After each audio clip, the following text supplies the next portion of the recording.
আমি নিজ হাতে তোমাকে বাসর সাজায় তোমার করে বিয়ে কথা দিলাম।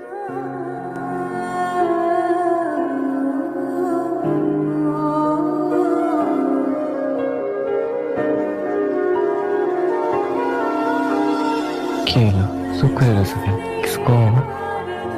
আমার না বিশ্বাসই হইতেছে না, সব কিছু স্বপ্নের মতো মনে হইতেছে। কোনো কিছুই সত্য না, সব সত্যি।